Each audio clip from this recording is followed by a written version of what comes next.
Hi guys, welcome to my channel. So ఈరోజు video ఏంటి అంటే మనం ఎస్ఎస్సి ఎగ్జామ్స్లో most repeated top 200 one word substitutions గురించి అయితే సిరీస్ స్టార్ట్ చేశాం కదా. సో ఆల్రెడీ వన్ వీడియో అయిపోయింది. సో కొన్ని రీజన్స్ వల్ల నేను వీడియోస్ చేయలేకపోయాను. సో ఇప్పుడు కంటిన్యూ చేస్తాను.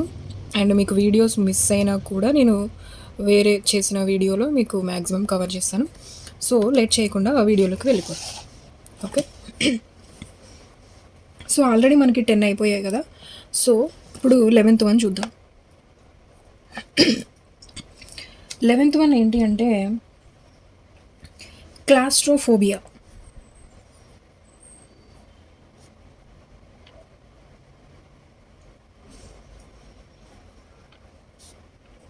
Okay, CLAUSTROPHOBIA. క్లాస్ట్రోఫోబియా అంటే ఏంటి అంటే ఇరుకైన ప్రదేశాలు భయం అనమాట. ఏంటంటే కొంతమందికి క్లోజ్డ్ రూమ్లో, అంటే క్లోజ్ చేసిన రూమ్లో, చీకటి రూమ్లో ఉంటే వాళ్ళకి భయం అనిపిస్తుంది అనమాట. సో అలాంటి వాళ్ళ గురించి చెప్పేటప్పుడు ఆ భయాన్ని ఏమంటారంటే క్లాస్ట్రోఫోబియా అని అంటారనమాట. దీనికి మీనింగ్ ఏంటి అంటే fear of closed or small spaces అనమాట. Fear of closed or small spaces. Okay,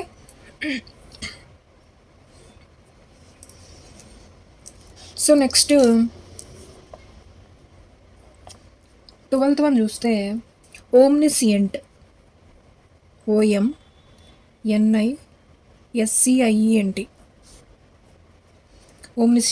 omniscient ఏంటి అంటే నోయింగ్ ఎవ్రీథింగ్, అంటే అన్నీ తెలిసిన వాళ్ళు అనమాట. సర్వజ్ఞుడు, సర్వజ్ఞాని అని అంటారు కదా. సో అలాంటి వాళ్ళని ఓమ్నిసియంట్ అని అంటారు అనమాట. Knowing everything.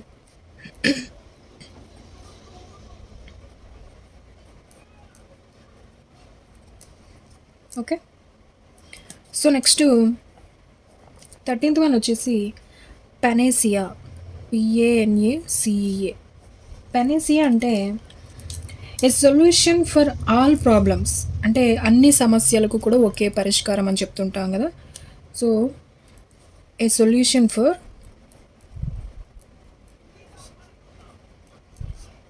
All problems. Okay, అన్ని సమస్యలకు ఒకే పరిష్కారం, దాన్ని ఏమంటారంటే పానేసియా.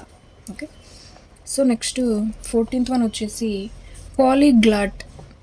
POLYGLOT. పాలీగ్లాట్ అంటే a person who can speak many languages. Okay, so ఎక్కువ భాషలు మాట్లాడే వాళ్ళని మనం పాలీగ్లాట్ అంటాం అన్నమాట. A person who can speak many languages.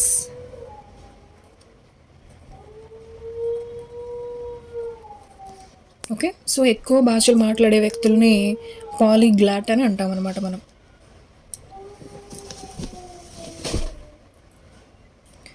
So next వచ్చేసి chronology. CHRONOLOGY. Okay, so chronology అంటే arrangement of events in the order of time. Okay, so time ప్రకారం మనం అరేంజ్ చేస్తాం కదా, సో దానిని క్రొనాలజీ ఆర్డర్ అంటాం అనమాట. సపోజ్ ఇప్పుడు మనకి హిస్టరీ తీసుకుంటే బక్సార్ యుద్ధం, ప్లాసీ యుద్ధం, సిపాయిల తిరుగుబాటు, ఇవన్నీ ఉంటాయి కదా. సో ఇవి మనకి ఎగ్జామ్స్లో ఇచ్చి ఒక 4 ఆప్షన్స్లో 4 వార్స్ గురించి ఇచ్చేసి టైం ప్రకారం వీటిని అరేంజ్ చేయమంటారు. సో దానిని మనం క్రొనాలజీ ఆర్డర్ అంటామన్నమాట. అరేంజ్మెంట్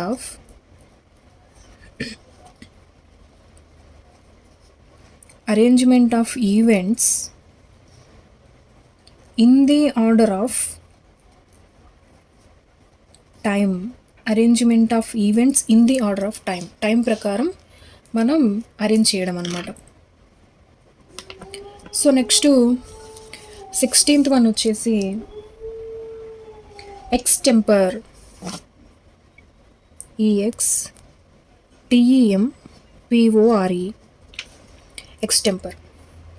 ఓకే, సో ఎక్స్టెంపర్ అంటే spoken without preparation. Okay. So, ఏదైనా టాపిక్ గురించి మాట్లాడాలన్నప్పుడు ప్రిపరేషన్ లేకుండా మాట్లాడడం అనమాట. So, spoken without preparation.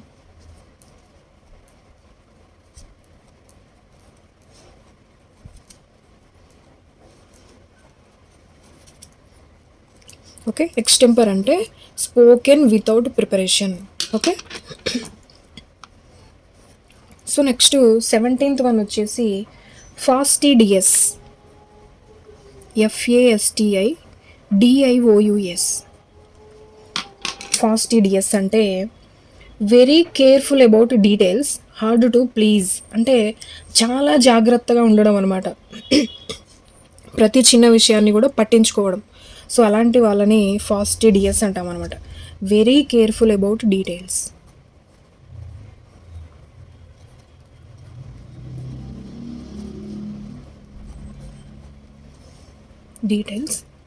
or hard to please.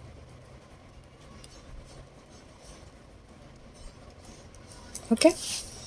So, next 18th one వచ్చేసి utopia. UTOPIA. Okay.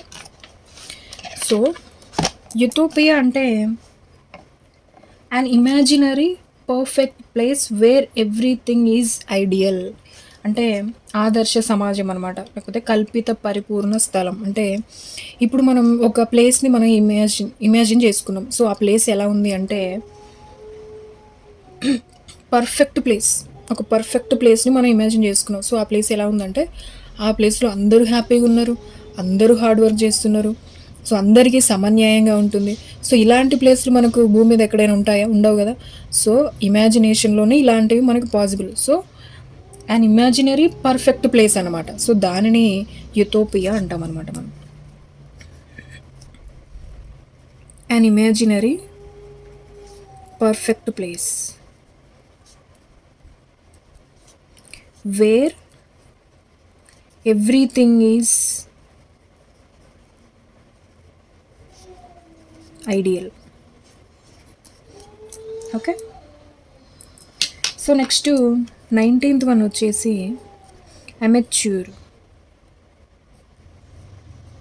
AMATEUR. Amateur అంటే a person who does something for interest, not professionally. Okay. So, ఒక person ఒక దాంట్లో ప్రొఫెషనల్ కాకపోయినా కూడా అతనికి ఇంట్రెస్ట్ ఉండడం వల్ల అతను ఆ వర్క్ని చేయడం అనమాట. సో, ఇంట్రెస్ట్ కొద్దీ వర్క్ చేస్తున్నాడు, కానీ అతను ఆ వర్క్లో ప్రొఫెషనల్ కాదు అనమాట. A person who does something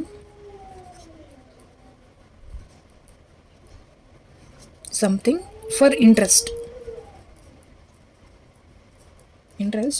not professionally.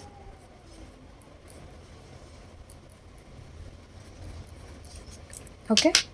So, next వచ్చేసి ambidextrous. AMBIDEXTROUS. AMBIDEXTROUS. ambidextrous అంటే able to use both hands equally well. Okay. So, రెండు చేతులతో కూడా ఈక్వల్గా వర్క్ చేయడం అనమాట. కొంతమంది రైట్ హ్యాండ్తో ఎక్కువ వర్క్ చేస్తారు, కొంతమంది లెఫ్ట్ హ్యాండ్తో వర్క్ చేస్తారు. కానీ ambidextrous అంటే అంటే బోత్ అనమాట. ఇది మీకు కీవర్డ్ గుర్తుంచుకోండి. అంటే బోత్. ambidextrous అంటే బోత్ హ్యాండ్స్తో కూడా ఈక్వల్గా వర్క్ చేయడం. Okay. Able to use both hands equally well. Okay. So, able to use both hands equally well. రెండు చేతుల్ని కూడా ఈక్వల్గా మనం యూజ్ చేస్తే దానిని ambidextrous అంటారనమాట. సో, గాయస్, ఇది ఈరోజు వీడియో. సో, మళ్ళీ నెక్స్ట్ వీడియోతోటి మీ ముందుకు వస్తాను. ఈ వీడియో కాక మీకు నచ్చినట్లయితే ఒక చిన్న ఎంకరేజ్మెంట్ కోసం మన వీడియోని లైక్ చేయండి. అండ్ వేరే మీకు ఏమైనా డౌట్స్ ఉంటే మన కామెంట్ సెక్షన్లో కామెంట్ చేయండి. మీలాగే ప్రిపేర్ అయ్యి మీ ఫ్రెండ్స్కి వీడియోని షేర్ చేయండి. Until then, this is Renu signing off. Thank you.